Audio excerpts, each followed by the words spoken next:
Kayak apa caranya beriman kepada Rasul itu? Bian ta'taqida Allah arsalul khalqi rusulan rijalan la ya'lamu adadahum illallah. Mereka adalah orang-orang yang kita meyakini bahwasanya semua nabi dan rasul itu adalah orang yang dapat wahyu dari Allah, lalu menyampaikan wahyu tersebut, menyampaikan perintah tersebut kepada orang-orang. Itu penyampai pesan. Jadi nabi-nabi itu sebenarnya penyampai pesan dari Allah Ta'ala, pesan dari apa namanya ini, dari malaikat Jibril untuk umatnya. Terus nabi-nabi itu yang kita meyakini. Wa annahum shadiquna fi jami' aqwalihim fi da'war risalah. Dan mereka itu jujur semuanya. Nabi-nabi dan rasul itu jujur seberataan. Kenapa? Karena bilangnya nabi dan rasul itu ada jujur, kitman, menyembunyikan, maka itu tidak layak jadi nabi. Nah, nabi kan mungkin kita percaya. Dan semua sifat-sifat kemuliaan, nah itu dimiliki oleh nabi-nabi dan rasul. Dan itu keyakinannya. Dan mereka wa annahum ma'sumun minal wuqu' fi muharram atau makruh. Mereka itu juga terjaga dari melakukan yang haram dan yang makruh, terjaga.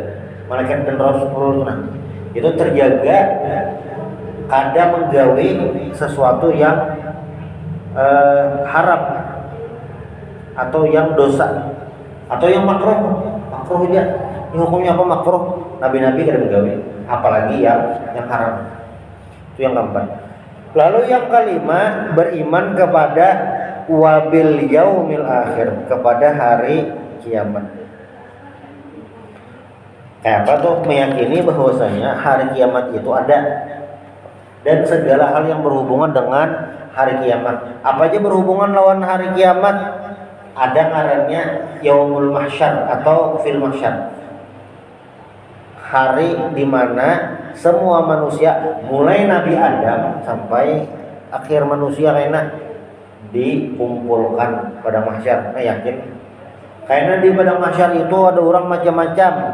Dan memanglah di padang mahsyar itu panasnya itu panas benar. Dan mencekam, panas mencekam karena kan yauma yafirrul mar'u min akhihi wa ummihi wa abihi wa sahibatihi wa banihi likulli imrin minhum yauma idzin sya'nu yughni. Setiap mereka itu likulli syai'in minhum yughni. Mereka itu hanya memikirkan diri sendiri aja. Kada ingat terpikir orang, makanya mencekam benar. Bahkan di padang mahsyar inilah yang mereka dibangkitkan kada berbaju, kada bersandal. Lalu kan Aisyah bertakut, Nabi kira pun kayak itu beli lihatannya lah, kada aja Nabi. Inya sibuk memikirkan diri sendiri, takutnya mikirkan diri sendiri, jadi kan terpikir lagi lain-lain. Saking mencekamnya. Nah, yakin maksud beriman kepada hari akhir tuh yakin. Ada surga dan neraka, yakin juga. Pokoknya seberatan. Wabil qadari khairihi wa syarrihi. Nah, dan beriman kepada qada dan qadar Allah Ta'ala, yang baik maupun yang buruk. Wa ma'nal imani bihi an ta'taqida anna Allah Ta'ala qaddaral khaira wa syarra qabla khalqil khalqi. Bahwasanya Allah Subhanahu wa taala sudah mentakdirkan kebaikan dan keburukan sebelum ada semua makhluk. Wa anna jami'al kainat biqada'illahi ta'ala wa qadarihi. Dan semua yang ada di alam semesta ini adalah biqada'illah wa qadarihi. Kalau Allah, ketentuan Allah sebenarnya sudah Allah atur. Itu yakinilah. Wa huwa muridun lah, dan Allah menghendakinya. Wa yakfi i'tiqadun jazimun bidzalika min ghairi nasbi burhanin. Nah, cukup etiket nang kaya itu cukup kan, kada perlu pakai macam-macam. Jadi meyakini Allah Ta'ala yang mengatur nasib, kejadian, peristiwa seberat anak. Allah yang mengaturkan kita kayak gini. Artinya kayak gini. Sekeras apapun berusaha manusia, kada kau merubah takdir Allah. Sebaliknya, bila Allah berkehendak, maka itu terjadi. Walaupun manusianya kada berusaha.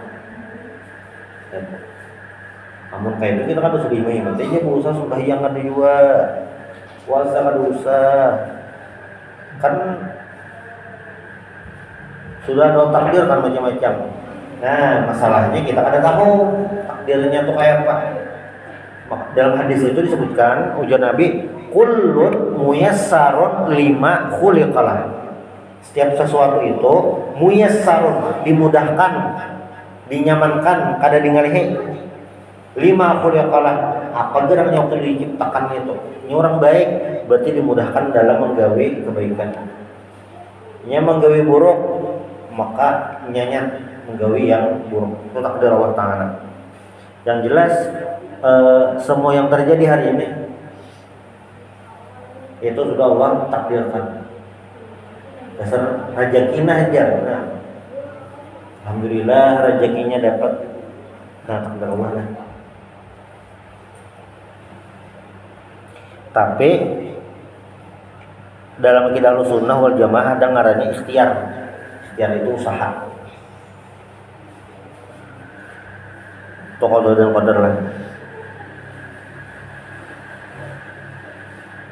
La yu'minu 'abdun billahi hatta yu'mina bil qadari khairihi wa syarrihi. Tidak beriman seorang hamba Allah sampai dia juga beriman terhadap qada dan qadar. Apa yang terjadi Allah yang mengatur. Kenapa jalan Indonesia merdeka tahun 1945? Karena yang sebelumnya Allah yang mengatur dah. Allah alam yang apa? Itu.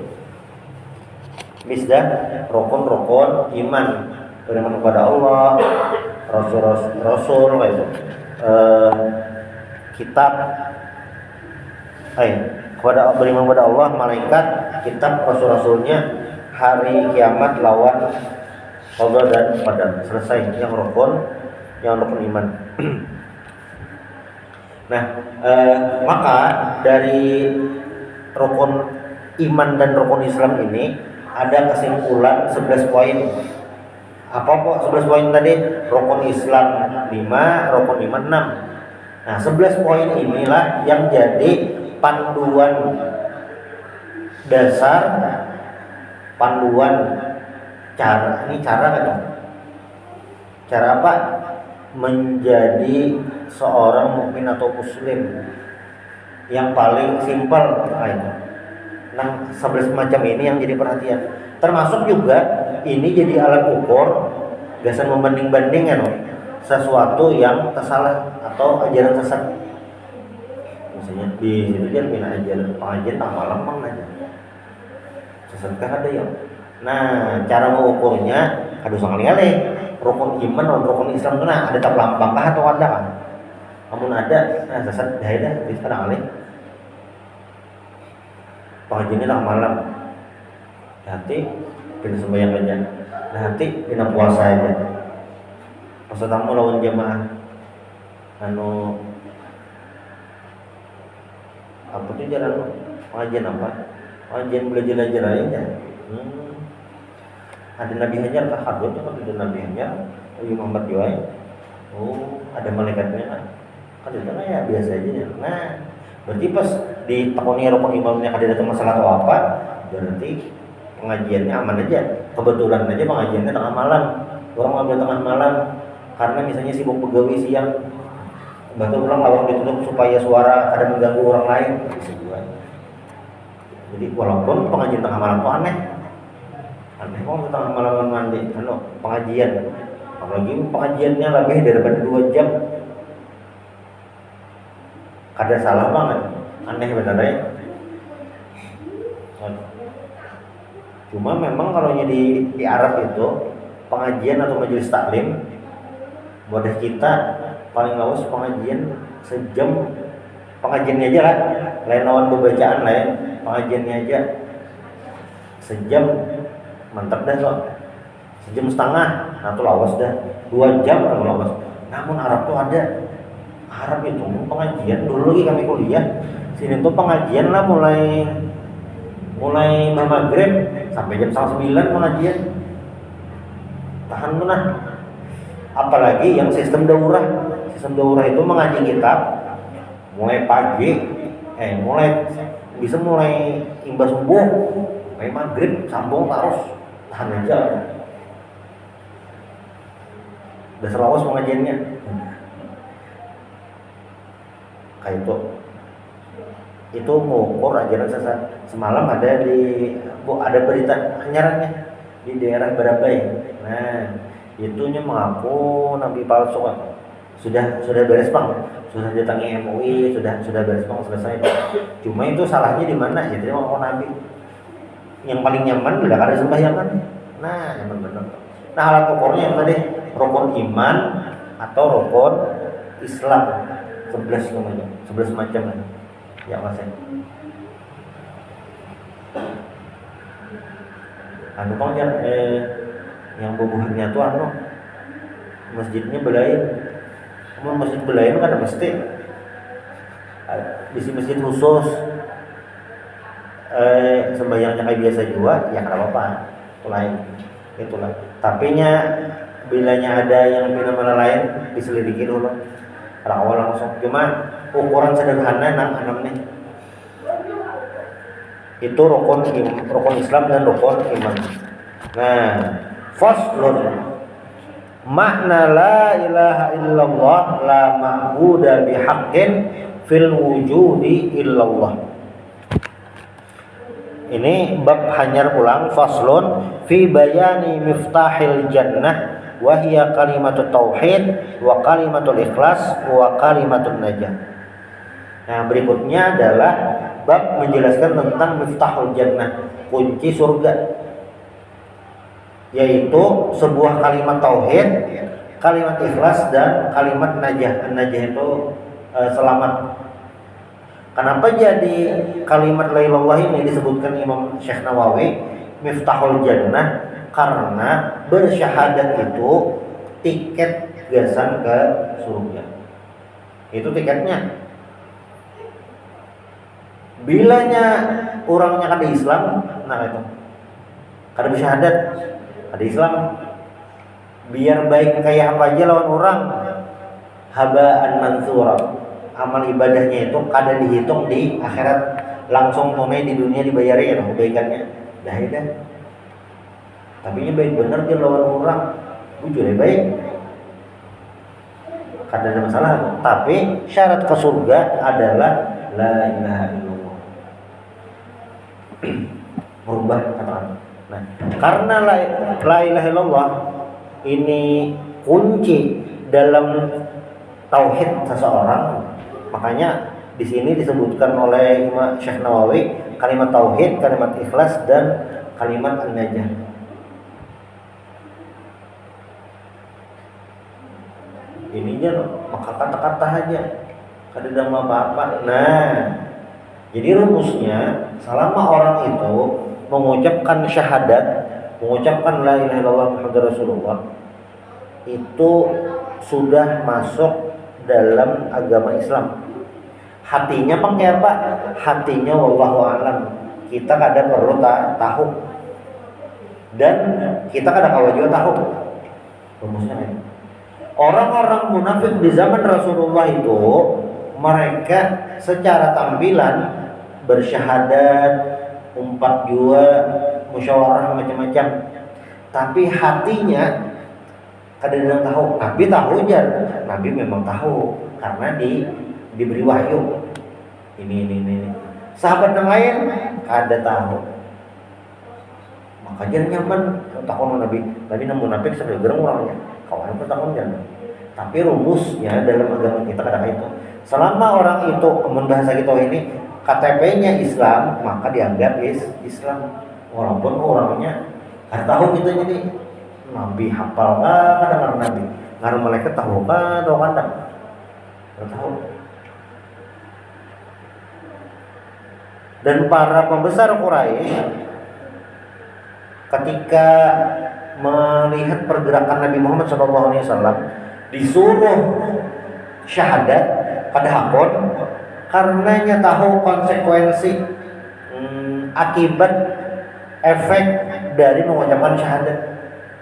Ada keyakinan kan syahadat ini ikrar, pengakuan Allah Tuhan semesta alam, Nabi Muhammad utusan Allah. Nah, kalimat la ilaha illallah.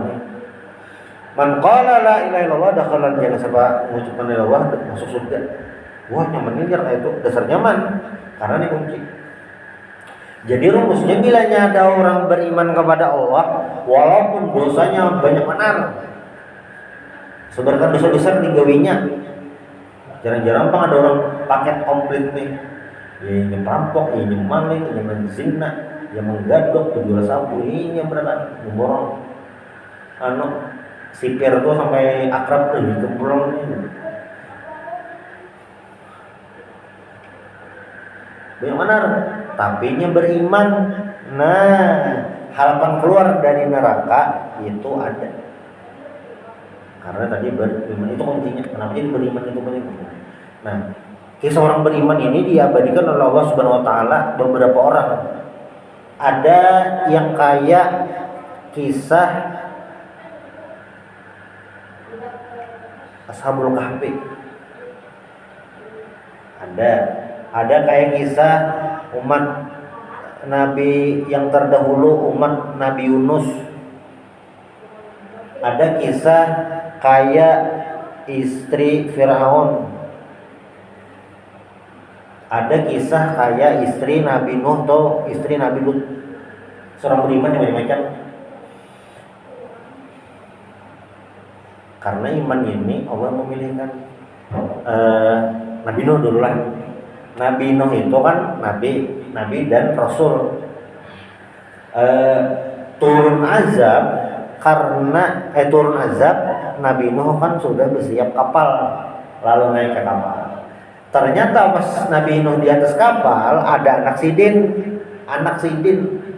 Ya bunanya kam mana nak lakasi bubuat lawan rame. Soalnya anak ada bahaya saawi dari jabal yang sini ninggal mah naik gunung. Jadi kadang karena banyak ada lawas wahala bainahum al-mauju faqana min muqraqin. Bain itu kan lawasnya tinggal mati. Anak Nabi Nuh kada beriman kepada Allah taala toh.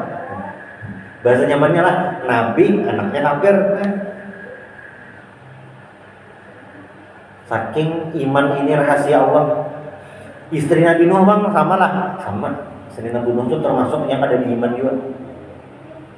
Mana ininya di sini apa? Jadi maka kayak itu Allah yang mentakdirkan rahasia Allah Taala. Istri Nabi Lot sama kayak itu juga. Ada beriman juga. Beda lawan Firaun belai. Bahkan Nabi Musa alaihi salam itu lahir lalu dilarutkan ke Sungai Nil dan diambil atau diasuh, dibiayai, diharago oleh Firaun sendiri. Nabi Musa itu kan laro di sungai, dapatnya istri Firaun. Nah, lalu Nabi Musa ini digaduh di istana, diongkosi macam-macam ya. Jadi anak angkat raja nih. Tapi kan pada akhirnya Nabi Musa jadi utusan Allah mengajak beriman, Firaunnya yang ada hakun. Ada kisah Ashabul Kahfi. Ashabul Kahfi ini kan beriman kepada Allah. Ashabul Kahfi ini zamannya terjadi sesudah zaman Nabi Isa, sebelum Nabi Muhammad. Beriman kepada Allah. Cuma raja waktu itu kada orang beriman. Jadinya anak mengeksekusi orang-orang beriman. Buhan Sidin ini melawan kada kawa, memboleh agama bahari kada hakon. Akhirnya apa? Melarikan diri bersembunyi di gua. Ada juga umat Nabi Yunus alaihissalam. Jadi Nabi Yunus ini kan dakwah. orang kampung sidin wadah sidin itu kan hakon. Nah, jadinya rumusnya lah nabi-nabi terdahulu itu adalah dakwah kada masih ingkar memusuhi nabinya apa kan ulah turun azab. Nah itu ini umat Nabi Muhammad nih jangan kada situ sini azabnya, kecuali di situ maksiat habis, maksiatnya betul yang benar, ada orang kisah lagi dah. Nah itu bisa turun azab karena faktor itu. Kenapa lagi